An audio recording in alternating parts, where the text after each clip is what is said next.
Our third female architect is Emily E. Williams, and she was born September 25th, 1869 in San Jose, about 48 miles southeast of San Francisco. Emily was the daughter of Edward Williams, president of the San Jose Waterworks, and she attended the San Jose Normal School and became a teacher. Hence, she followed the path often laid out for women of her time. However, she had dreams of becoming an architect, though this was a world populated nearly entirely by men.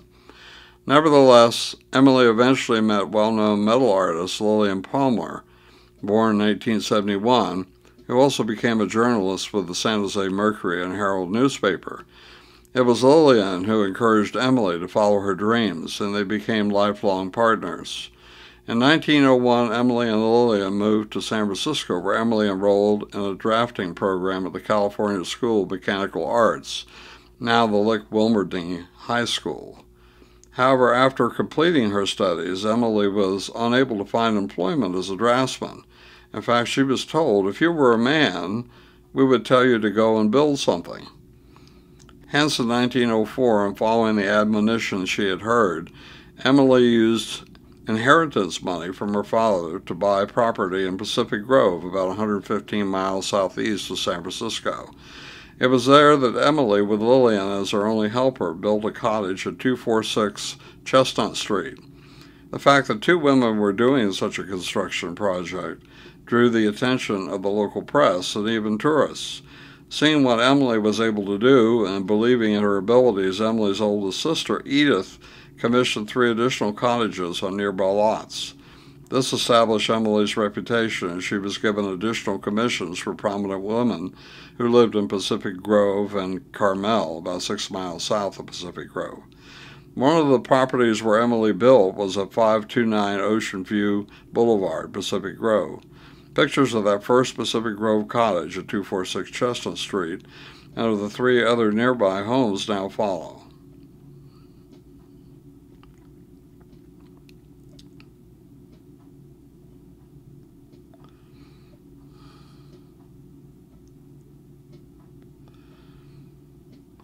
The Pacific Grove home at 529 Ocean View Boulevard is shown in the following figures.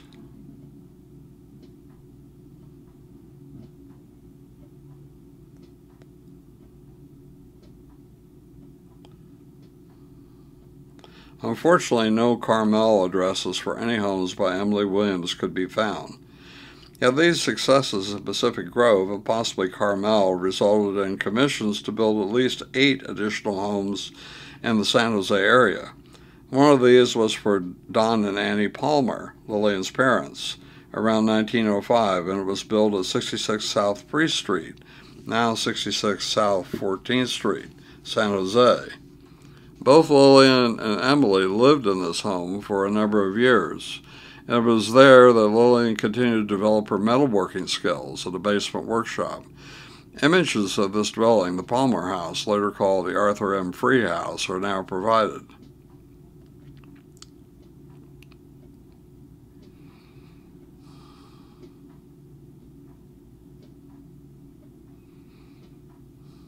A portrait of Emily Williams is given in the next figure. As you can see, she was quite a beautiful woman. Yet there was a determined look in her eyes, and this was indeed exemplified by her life. Nevertheless, the years 1906 through 1907 were quite busy for Emily, and she had at least 9 projects. However, in 1908, both Emily and Lillian traveled throughout Europe and Asia. Eventually, Emily studied classical architecture in Vienna, while Lillian concentrated on her metalwork. They returned to live in San Francisco, where Lillian opened the Palmer Shop and sold metalwork that she created and produced. However, Emily had only a few commissions, though one was for San Jose city engineer Walter McIntyre, and 2 photos follow.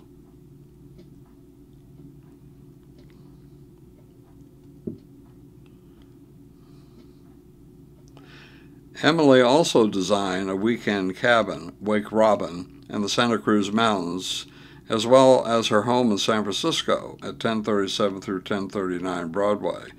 You can see how that San Francisco home appeared in 2016 by means of the following figures.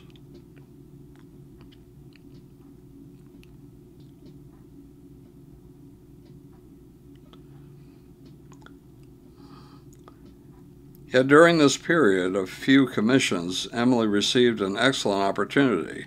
She was hired to design a booth for the 1915 Panama Pacific International Exposition, and the client was woman-owned and managed Alaska Garnet Mining and Manufacturing Company. This company, whenever possible, did business with other women in industry. Lillian collaborated and designed lighting fixtures for the display. It was interesting following Emily's life by means of ancestry, and some of that information is now provided.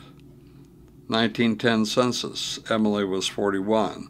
She lived on Willard Street, San Francisco, with Donald N. Palmer, 64, Annie E. Palmer, 63, and Lillian Palmer, 38.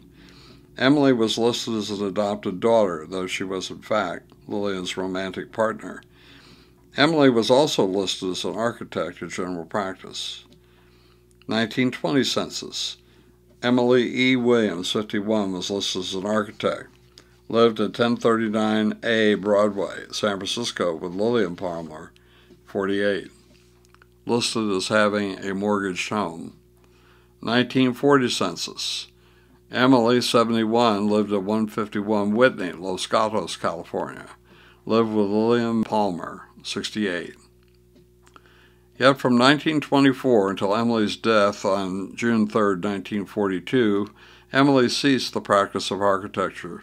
She was experiencing ill health, asthma, and later suffered the tragic loss by fire of the Wake Robin Santa Cruz cabin in 1940. All the cabin contents were lost as well, and this was no doubt a tremendous emotional blow. Hence, this may have contributed to Emily's death at the relatively young age of 72. Lillian died in 1961, and she and Emily are buried together at Los Gatos Memorial Park, 2255 Los Gatos, Almaden Road, in San Jose. Some photos of the gravestone and cemetery now follow.